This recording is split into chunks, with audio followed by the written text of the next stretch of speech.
The Little Prince. Once, when I was 6 years old, I saw a magnificent picture in a book called True Stories from Nature about the primeval forest. It was a picture of a boa constrictor in the act of swallowing an animal. Here is a copy of the drawing. In the book, it said, "Boa constrictors swallow their prey whole without chewing it.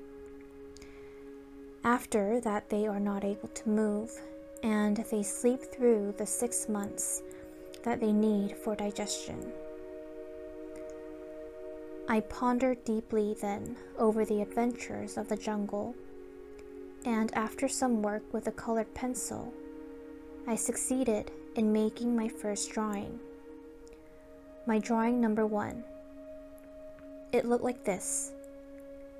I showed my masterpiece to the grown-ups and asked them whether the drawing frightened them. But they answered, "Frightened? Why should anyone be frightened by a hat?" My drawing was not a picture of a hat. It was a picture of a boa constrictor digesting an elephant. But since the grown-ups were not able to understand it, I made another drawing. I drew the inside of a boa constrictor so that the grown-ups could see it clearly. They always need to have things explained. My drawing number 2 looked like this. The grown-ups' response this time was to advise me to lay aside my drawings of boa constrictors, whether from the inside or the outside, and devote myself instead to geography, history, arithmetic, and grammar. That is why at the age of 6, I gave up what might have been a magnificent career as a painter. I had been disheartened by the failure of my drawing number 1 and my drawing number 2. Grown-ups never understand anything by themselves, and it is tiresome for children to be always and forever explaining things to them. So then I chose another profession and learned to pilot airplanes. I have flown a little over all parts of the world, and it is true that geography has been very useful to me. At a glance, I can distinguish China from Arizona. If one gets lost in the night, such knowledge is valuable. In the course of this life, I have had a great many encounters with a great many people who have been concerned with matters of consequence. I have lived a great deal among grown-ups. I have seen them intimately, close at hand, and that hasn't much improved my opinion of them. Whenever I met one of them who seemed to me at all clear-sighted, I tried to experiment of showing him my drawing number 1, which I have always kept. I would try to find out, so, if this was a person of true understanding. But whoever it was, he or she would always say, "That is a hat." Then I would never talk to that person about boa constrictors or primeval forests or stars. I would bring myself down to his level. I would talk to him about bridge and golf and politics and neckties. And the grown-up would be greatly pleased to have met such a sensible man. So I lived my life alone, without anyone that I could really talk to, until I had an accident with my plane in the desert of Sahara 6 years ago. Something was broken in my engine. and as I had with me neither a mechanic nor any passengers, I set myself to attempt the difficult repairs all alone. It was a question of life or death for me. I had scarcely enough drinking water to last a week. The first night, then, I went to sleep on the sand, 1,000 miles from any human habitation.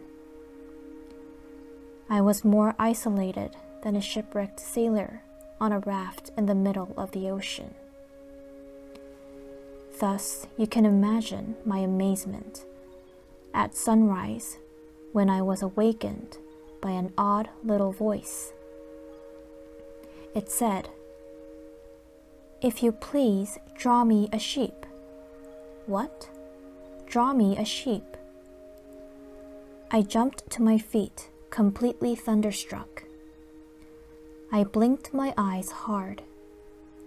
I looked carefully all around me, and I saw a most extraordinary small person who stood there examining me with great seriousness. Here you may see the best portrait that later I was able to make of him. But my drawing is certainly very much less charming than its model. That, however, is not my fault. The grown-ups discouraged me in my painter's career when I was 6 years old, and I never learned to draw anything except boas from the outside and boas from the inside. Now, I stared at this sudden apparition with my eyes fairly starting out of my head in astonishment. Remember, I had crashed in the desert 1,000 miles from any inhabited region, and yet my little man seemed neither to be straying uncertainly among the sands, nor to be fainting from fatigue or hunger or thirst or fear. Nothing about him gave any suggestion of a child lost in the middle of the desert, 1,000 miles from any human habitation. When at last I was able to speak, I said to him, "But what are you doing here?" And in answer he repeated very slowly, as if he were speaking of a matter of great consequence, "If you please, draw me a sheep." When a mystery is too overpowering, one dare not disobey. Absurd as it might seem to me, 1,000 miles from any human habitation and in danger of death. I took out of my pocket a sheet of paper and my fountain pen, but then I remembered how my studies had been concentrated on geography, history, arithmetic, and grammar, and I told the little chap, a little crossly too, that I did not know how to draw. He answered me, "That doesn't matter, draw me a sheep." But I had never drawn a sheep, so I drew for him one of the 2 pictures I had drawn so often. It was that of the boa constrictor from the outside, and I was astounded to hear the little fellow greet it with, "No, no, no, I do not want an elephant inside a boa constrictor. A boa constrictor is a very dangerous creature, and an elephant is very cumbersome. Where I live, everything is small. What I need is a sheep. Draw me a sheep." So then I made a drawing. He looked at it carefully, then he said, "No, this sheep is already very sickly. Make me another." So I made another drawing. My friend smiled gently and indulgently. "You see yourself," he said, "that this is not a sheep. This is a ram. It has horns." So then I did my drawing over once more, but it was rejected too, just like the others. "This one is too old. I want a sheep that will live a long time." By this time, my patience was exhausted because I was in a hurry to start taking my engine apart. So I tossed off this drawing and I threw out an explanation with it. "This is only his box. The sheep you asked for is inside." I was very surprised to see a light break over the face of my young judge. "That is exactly the way I wanted it. Do you think that this sheep will have to have a great deal of grass?" "Why?" "Because where I live, everything is small." "There will surely be enough grass for him," I said. "It is a very small sheep that I have given you." He bent his head over the drawing. "Not so small that, look, he has gone to sleep." And that is how I made the acquaintance of the little prince. It took me a long time to learn where he came from. The little prince, who asked me so many questions, never seemed to hear the ones I asked him. It was from words dropped by chance that, little by little, everything was revealed to me. The first time he saw my airplane, for instance, I shall not draw my airplane, that would be much too complicated for me. He asked me, "What is that object?" "That is not an object. It flies. It is an airplane. It is my airplane." And I was proud to have him learn that I could fly. He cried out then, "What? You dropped down from the sky?" "Yes," I answered modestly. "Oh, that is funny." And the little prince broke into a lovely peal of laughter, which irritated me very much. I like my misfortunes to be taken seriously. Then he added, "So you too come from the sky. Which is your planet?" At that moment, I caught a gleam of light in the impenetrable mystery of his presence, and I demanded abruptly, "Do you come from another planet?" But he did not reply. He tossed his head gently, without taking his eyes from my plane. "It is true that you can't have come from very far away." And he sank into a reverie, which lasted a long time. Then, taking my sheep out of his pocket, he buried himself in the contemplation of his treasure. You can imagine how my curiosity was aroused by this half-confidence about the other planets. I made a great effort, therefore, to find out more on this subject. "My little man, where do you come from? What is this where I live of which you speak? Where do you want to take your sheep?" After a reflective silence, he answered, "The thing that is so good about the box you have given me is that at night he can use it as his house."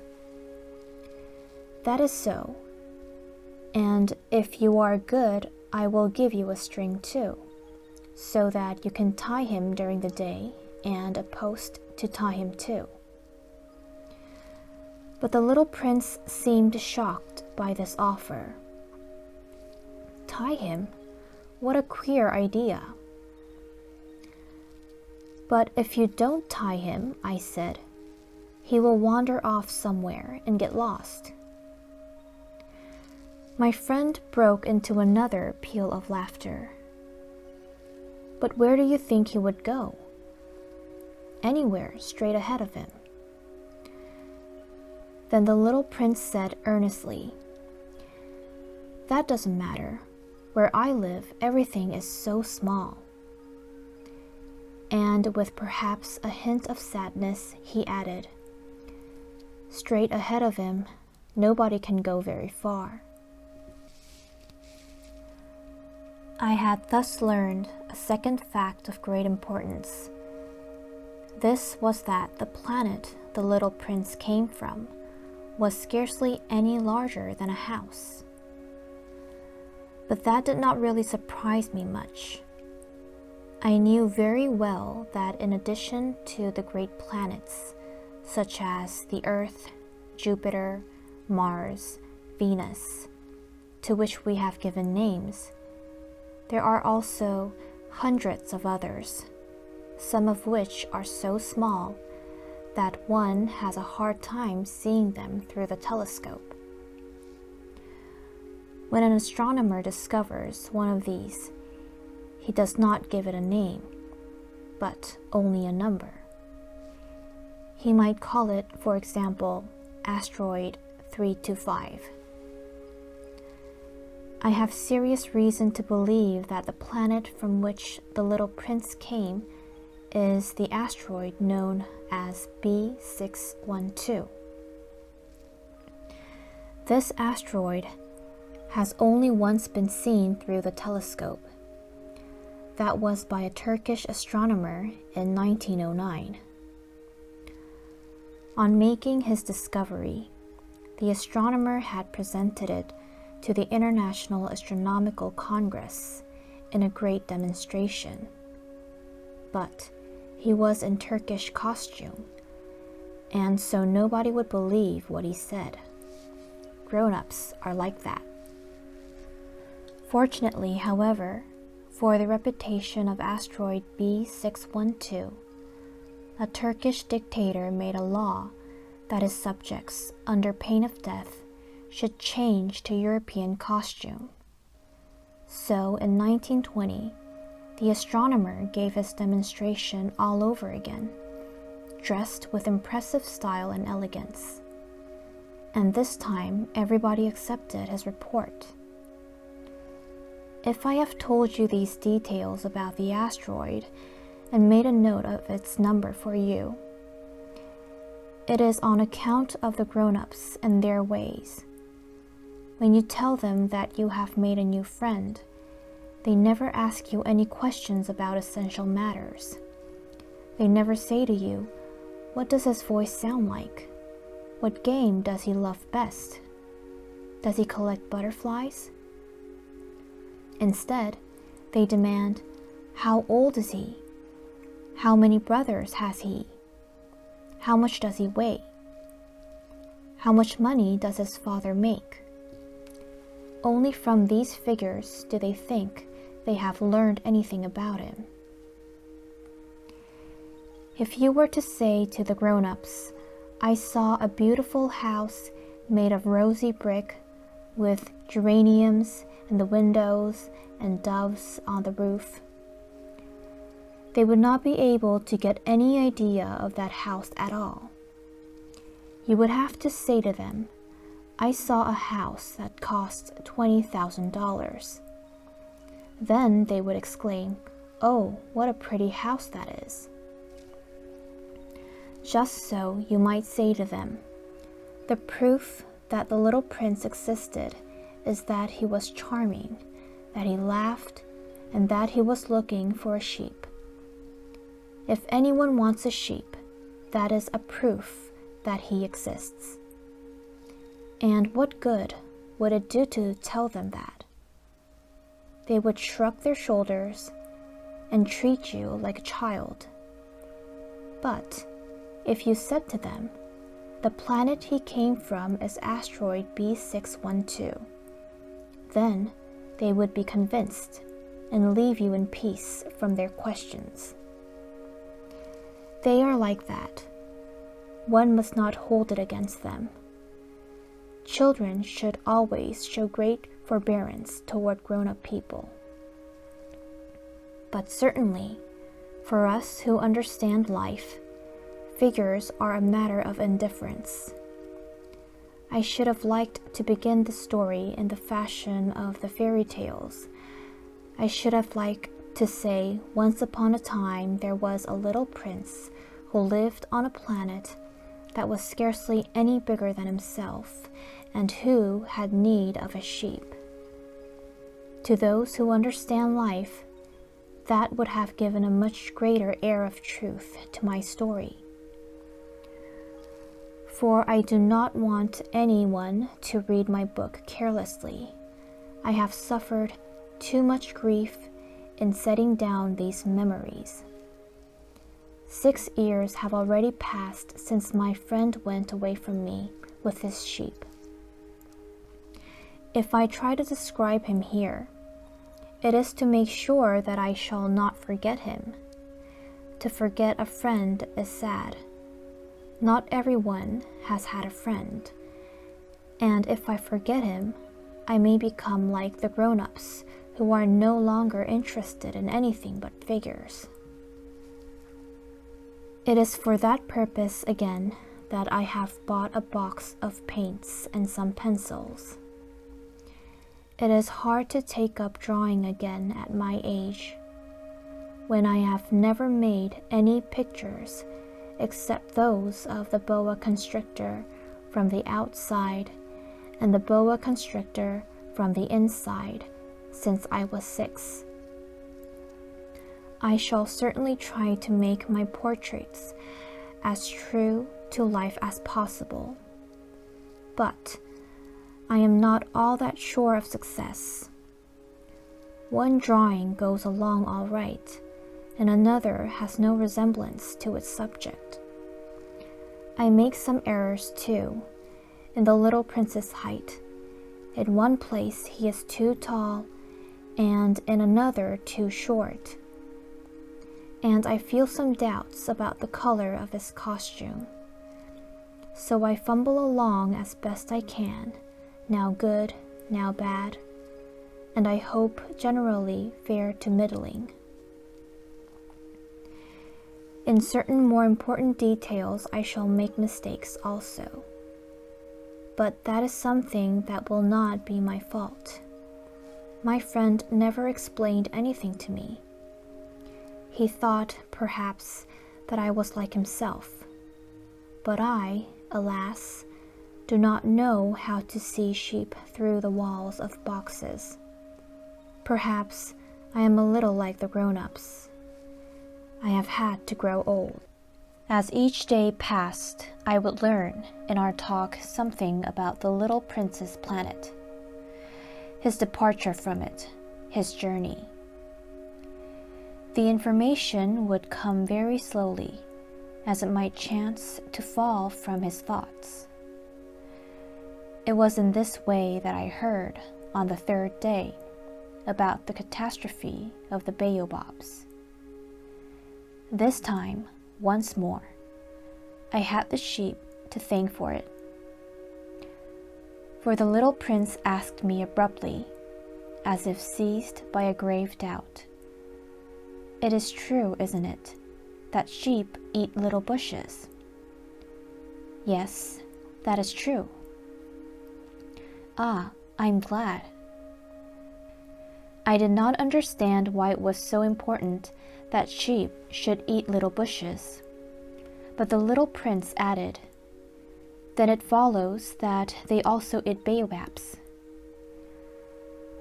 I pointed out to the little prince that baobabs were not little bushes, but, on the contrary, trees as big as castles, and that even if he took a whole herd of elephants away with him, the herd would not eat up one single baobab. The idea of the herd of elephants made the little prince laugh. We would have to put them one on top of the other, he said. But he made a wise comment. Before they grow so big, the baobabs start out by being little. That is strictly correct, I said. But why do you want the sheep to eat the little baobabs? He answered me at once. Oh, come, come, as if he were speaking of something that was self-evident. And I was obliged to make a great mental effort to solve this problem without any assistance. Indeed, as I learned, there were on the planet where the little prince lived, as on all planets, good plants and bad plants. In consequence, there were good seeds from good plants and bad seeds from bad plants. But seeds are invisible. They sleep deep in the heart of the earth's darkness until someone among them is seized with a desire to awaken. Then this little seed will stretch itself and begin, timidly at first, to push a charming little sprig inoffensively upward toward the sun. If it is only a sprout of radish or the sprig of a rose bush, one would let it grow wherever it might wish. But when it is a bad plant, one must destroy it as soon as possible, the very first instant that one recognizes it.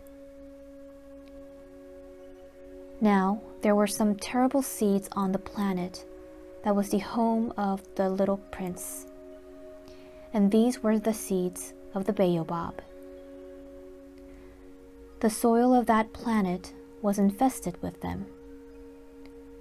A baobab is something you will never be able to get rid of if you attend to it too late. It spreads over the entire planet. It bores clear through it with its roots. And if the planet is too small and the baobabs are too many, they split it in pieces. This is a question of discipline, the little prince said to me later on. When you finish your own toilet in the morning, then it is time to attend to the toilet of your planet. Just so with the greatest care. You must see to it that you pull up regularly all the baobabs at the very first moment, when they can be distinguished from the rose bushes, which they resemble so closely in their earliest youth. It is very tedious work, the little prince added, but very easy. And one day he said to me, "You ought to make a beautiful drawing, so that the children where you live can see exactly how all this is. That would be very useful to them if they were to travel someday. Sometimes," he added. There is no harm in putting off a piece of work until another day. But when it is a matter of baobabs, that always means a catastrophe. I knew a planet that was inhabited by a lazy man. He neglected 3 little bushes. So, as the little prince described to me, I have made a drawing of that planet. I do not much like to take the tone of a moralist, but the danger of the baobabs is so little understood, and such considerable risks would be run by anyone who might get lost on an asteroid, that for once I'm breaking through my reserve. Children, I say plainly, watch out for the baobabs. My friends, like myself, have been skirting this danger for a long time. without ever knowing it. And so it is for them that I have worked so hard over this drawing. The lesson which I pass on by this means is worth all the trouble it has cost me.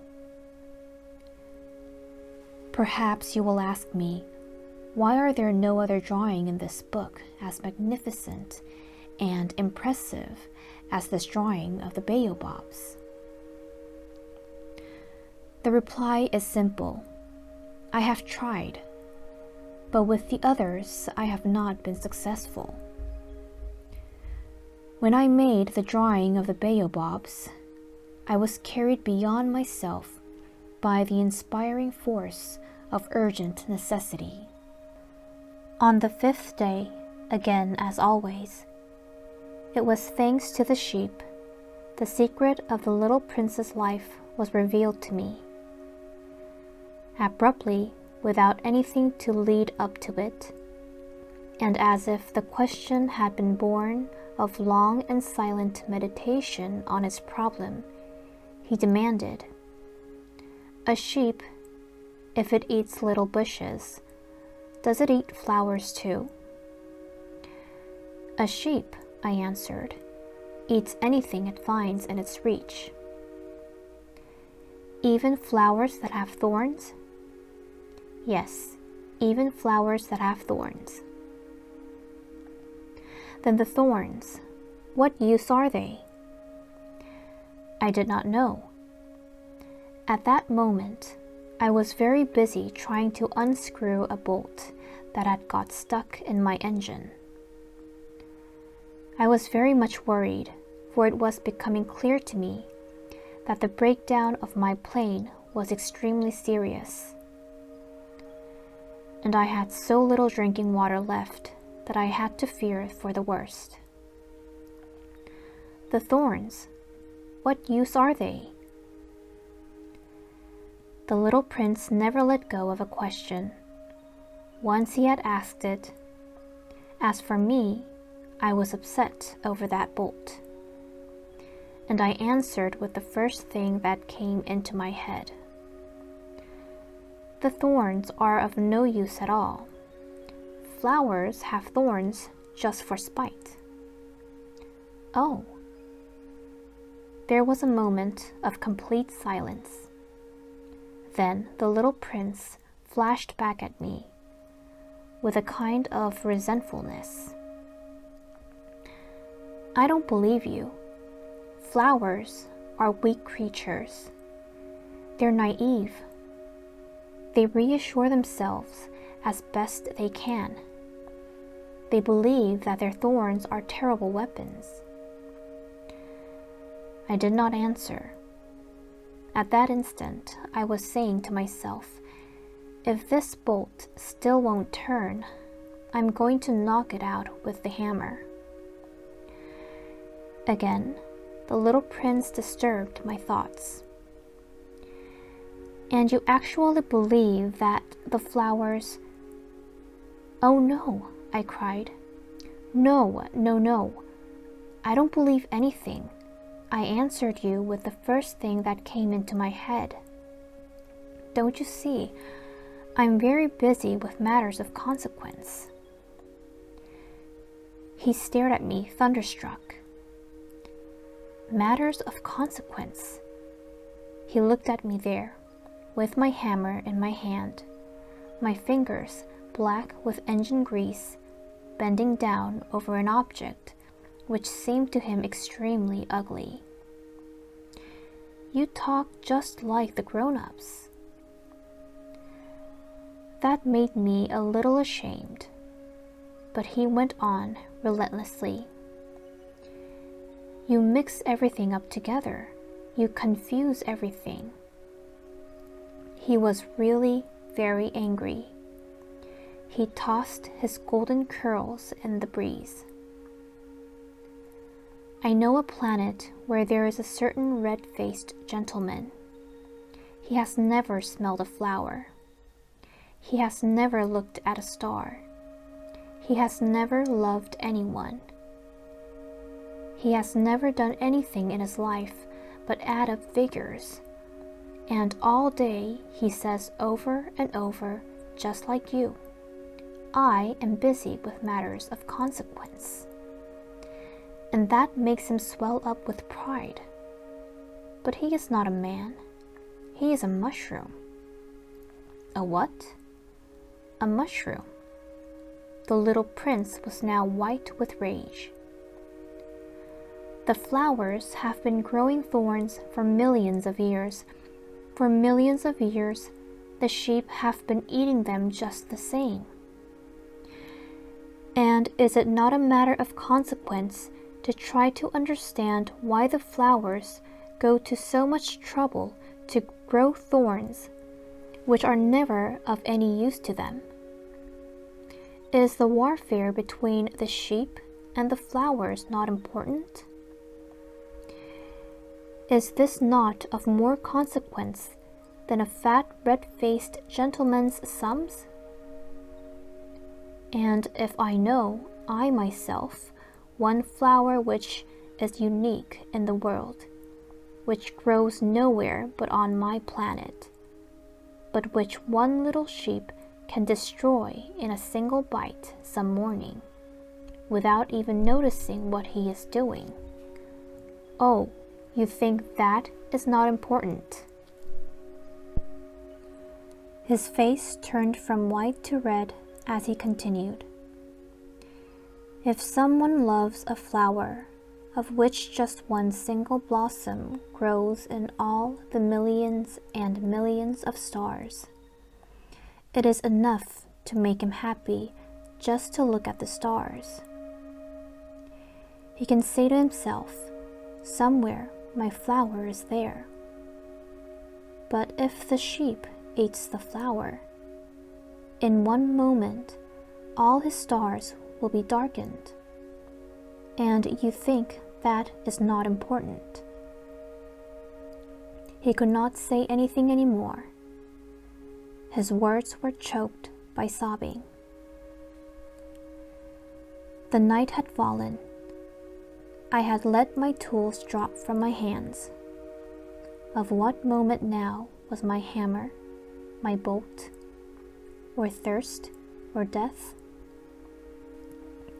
On one star, one planet, my planet, the earth, there was a little prince to be comforted. I took him in my arms and rocked him. I said to him, the flower that you love is not in danger. I will draw you a muzzle for your sheep. I will draw you a railing to put around your flower. I did not know what to say to him. I felt awkward and blundering. I did not know how I could reach him, where I could overtake him and go on hand in hand with him once more. It is such a secret place, the land of tears.